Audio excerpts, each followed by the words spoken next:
Kenapa kamu diam, Kak? Tanya Kenny. Aku menceritakan apa tujuanku dan Keke ke desa ini, serta apa yang telah kami lakukan agar mengelabui mereka.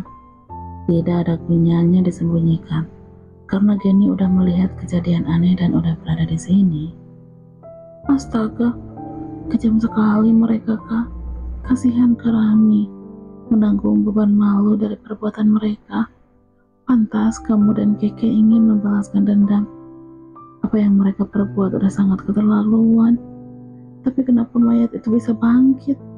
Mereka mengambil darahku. Itulah misteri yang belum kami ketahui. Mereka seperti penganut sesat, ucapku. Jadi lelaki yang itu bernama Bima. Aku mendengar percakapannya dengan dukun itu.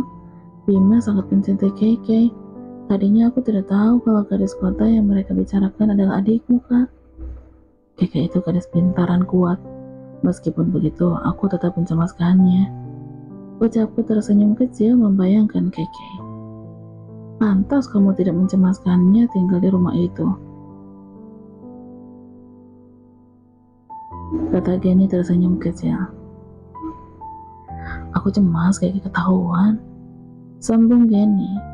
Mudah-mudahan tidak, ayo kita jalan, ajakku kepada Geni. Kami melangkah lagi menyusuri kegelapan malam. Hujan sudah sedikit reda, udara dingin menusuk tulang. Saat aku menoleh ke belakang, tidak aku lihat anak buah Pak Guntur mengejar kami. Kami bisa melangkah santai sambil mengumpulkan tenaga. Tadinya aku menunggangi kuda Bima yang ada di rumah menuju danau.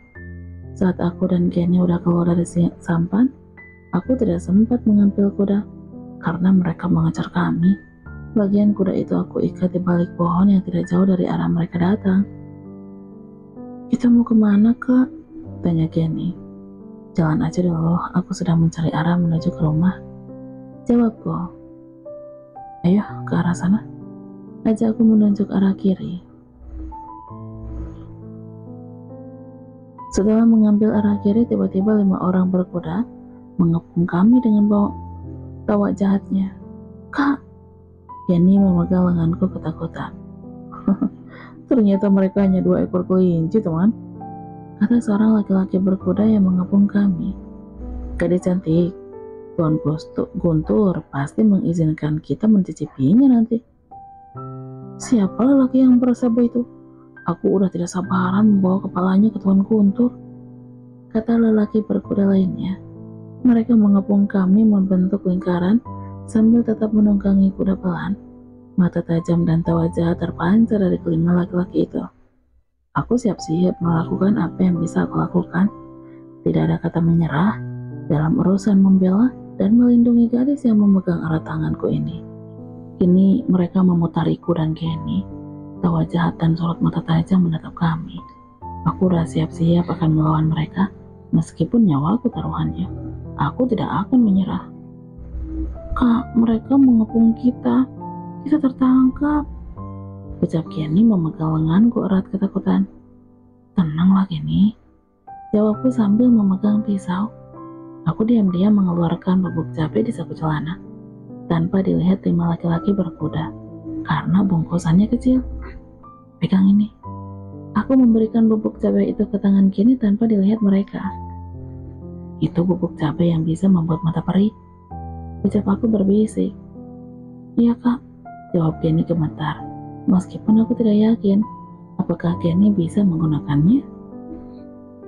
Lepaskan tanganku Geni, aku akan melawan mereka, ucapku. Geni langsung melepaskan pegangan tangannya. Dua sejolo ini sedang berbisik-bisik teman, kata seorang laki-laki berkuda kepada temannya. Biarkan mereka bicara sepuasnya. Sebentar lagi kita nikmati kematian laki-laki itu dan tubuh gadis cantik ini. Tawa jahat mereka membuat keributan di malam ini. Hujan udah berhenti. Hembusan angin malam menusuk ke tulang, tapi keringat terus bercucuran. Aku tidak punya banyak waktu. Tarik napas dan berpikir tenang. Tidak boleh panik. Supaya otakku bisa berpikir panjang, aku akan mencoba ide di kepalaku. Aku membungkukkan badan berlari cepat melingkar dengan tangan mendekati kaki kuda. Kuda-kuda yang ditunggangi 4 orang laki-laki memberontak hingga mereka kesulitan mengendalikannya. Aku hanya sempat melukai 4 ekor kaki kuda. Satu lagi tidak berhasil karena salah satu dari mereka menyadari gerakanku. Saat keadaan mulai kacau, aku menusukkan pisau ke kaki salah satu penunggang kuda yang tidak jauh dariku berdiri, meskipun kudanya belum tenang. Lelaki itu pun berteriak kesakitan. Dia jatuh dari kudanya. Kudanya lari saat itu juga. Hajar dia, kata salah satu temannya menunjukku. 2 orang menunggangi kuda berhasil turun. Satu di antara mereka mendekatiku dari arah belakang, ingin menancapkan pisaunya ke punggungku. Aku tidak hilang akal. Kucondongkan badanku ke samping dan setelah itu membungkukkan badan. Saat badanku membungkuk, kulayangkan tendangan kakinya hingga dia terjatuh. Aku juga menendang tangannya yang memegang pisau hingga pisau itu terlepas dari tangannya. Tanpa berpikir panjang, dengan cepat aku layangkan pisau ke lehernya hingga dia tersungkur di tanah bersimbah darah.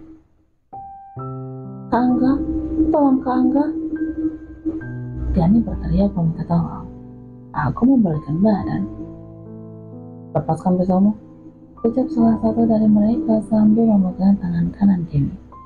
Pisau di tangannya hampir menusuk lengan Gani. Leher Gani. Aku terdiam menatap mereka. Mereka tinggal berempat. 2 orang memegang tangan kiri Gani dan tangan kanan Gani sambil mendorongkan pisau. Satu lagi masih di atas kuda dan setengah lagi berdiri di depanku, tenang dan menatapku. Kamu kira bisa mengalahkan kami? Cepat lepaskan pisaumu, ancam lelaki yang di depanku yang membuat aku terpaksa menurutinya. Aku melepaskan pisau di tanganku karena Gani terancam. Air mata ketakutan membasahi kedua pipi Gani. Aku tidak sanggup melihat gadis yang aku cintai dalam bahaya. Bagus, ucap salah satu dari mereka sambil memomot pisau yang aku lempar ke tanah. Jangan bergerak, kalau tidak, kami akan membunuh gadis ini, ancam lelaki yang berkuda. Malam ini dingin sekali teman, aku butuh kehangatan, ucap seorang yang memegang tangan Gani. Mari kita nikmati. Setelah itu mayat mereka kita bawa ke Tuan Guntur. Jangan, Gani menangis memohon. Cantik, ucap lelaki di depanku sambil menatap Gani. Kamu tetap di sini, ucap lelaki berkuda itu kepada laki-laki di depanku. Lelaki berkuda turun dari kudanya serta melangkah mendekati Gani. Aku yang menikmatinya terlebih dahulu, baru kalian. Sambungnya menatap nafsu ketemu Gani. Jangan sakiti aku mohon. Gani terus memohon meskipun percuma. Bawa dia ke balik pohon itu, kita giliran malam ini, kata laki-laki itu menunjuk ke pohon yang tidak jauh. Tidak, tolong Kak, tolong aku, jangan. Gani berteriak menatapku saat tubuhnya diseret ke balik pohon oleh kedua orang laki-laki memegang kedua tangannya. Lelaki yang turun dari kuda mengikuti ke balik pohon dengan nafsu sudah menyelimuti mereka. Aku pun tidak bisa tinggal diam melihat Gani akan diperkaos. Meskipun aku tidak punya senjata tajam, tapi aku masih punya senjata bumbu dapur yaitu bubuk cabai. Saat itu juga, aku lempar bubuk cabai di mata laki-laki yang ada di depanku. Lelaki itu pun sontak teriak. Saat matanya terpejam karena perih, aku langsung merebut pisau di tangannya dan aku tusukkan ke dadanya. Darah bercucuran, dia langsung mati di tanganku. Mendengar teriakan temannya, 3 laki-laki yang membawa Gani ke balik pohon langsung berbalik arah. 2 di antaranya menghampiriku untuk menyerang. 1 dari mereka tetap memegang Gani. Brengsek, habis dia, teriak laki-laki yang turun dari kuda tadi sambil mendekat. Aku siap-siap melawan 2 lagi dari mereka. Saat mereka sedang mendekat, aku melempar sisa bubuk cabai ke arah mata mereka. Sontak mereka pun berteriak sama. Saat mata tidak bisa melihat, tidak buang waktu dan tenaga banyak. Pisauku, aku layangkan satu persatu ke leher mereka tanpa ragu ataupun meleset. Dua orang itu sangat gampang aku lumpuhkan. Mereka merekam nyawa di tanah. Sekarang tinggal satu orang lagi. Aku melangkah mendekati Kenny. "Kak, tolong aku," ucap Kenny ketakutan. "Jangan mendekat, pisaunya akan menusuk leher di sini," ancam lelaki itu sambil menodongkan pisau ke leher Kenny. Aku diam sesaat menatapnya. Dia sepertinya gugup dan takut. Kakinya gemetar karena aku berhasil menghabisi 4 orang temannya. Dari raut wajahnya aku tahu dia takut bernasib sama dengan teman-temannya. "Kalau kamu lepaskan gadis itu, aku akan membiarkanmu lari," ucapku kepada laki-laki yang menyandra Kenny. "Aku tidak percaya. Kamu pasti akan membunuhku seperti mereka," jawabnya. Dari cara berbicaranya aku tahu dia sangat ketakutan. "Baiklah, gadis itu silakan kamu bawa dan bunuh. Aku tidak peduli, karena dia merepotkan dan membuat aku di situasi sulit. Tapi setelah itu, aku akan tetap membunuhmu," kataku berdiri santai. "Jangan, Kak. Kenapa kamu katakan aku? Katakan aku menyulitkanmu. Apa maksudmu?" kata Kenny ketakutan. "Maaf Kenny, aku tidak punya pilihan. Kehadiranmu hampir membuat aku terbunuh," jawabku. "Kamu tega kepadaku, Kak? Aku kesini padahal demi kamu." Kenny menangis menatapku. "Sekarang, cepat kamu bunuh gadis itu. Setelah itu kamu akan aku bunuh," ancamku kepada laki-laki yang menyandra Kenny. Jangan bunuh aku," Kenny memohon di sela tangisannya. Lelaki itu diam, napasnya besar, sambil melirik Kenny dan aku. Ada keraguan atas apa yang akan dilakukannya. Bunuh atau tidak membunuh Kenny, dia tetap akan mati. Dalam keadaan dia berpikir dan bimbang, aku langsung melempar pisau tepat mengenai matanya dan tertancap dalam. Pisau di tangannya langsung lepas. Kenny terbebas darinya. Dia mati di tempat di kaki Kenny. Inilah taktik melumpuhkan lawan. Jangan panik dan berpikir lama. Sedetik saja waktu sangat berharga agar selamat. Kenny terpana mematung melihat mayat di kakinya. "Ayo, kita pergi," ajakku kepada Kenny. Kenny masih diam mematung. "Ayo." Aku menarik tangan Kenny menuju kuda. Namun sebelumnya aku mengambil pisau yang menancap. "Jangan nangis, cepat naik." Aku mengeluarkan tangan ke Kenny setelah menaiki punggung kuda. Iya Kak," jawab Kenny gugup gemetar. Aku menunggangi kuda menjauhi tempat itu. Kenny merangkul pinggangku duduk di belakang. Tidak ada sepatah kata pun yang keluar dari mulut Kenny. Mungkin dia shock dengan kejadian hari ini. Tapi yang membuat aku punya keyakinan, setelah ini Kenny akan menjadi lebih kuat dari biasanya. Pengalaman adalah guru. Oh, Guntur. Aku bersama beberapa anak buahku menyeberangi danau. Meskipun hujan belum juga reda, setidaknya tidak ada lagi angin kencang. Aku udah tidak sabar ingin melihat apa yang terjadi di rumah itu. "Cepatlah kayu sampannya," kata aku kepada anak buahku. Aku ingin secepatnya sampai. Kenapa Bima bisa omongan?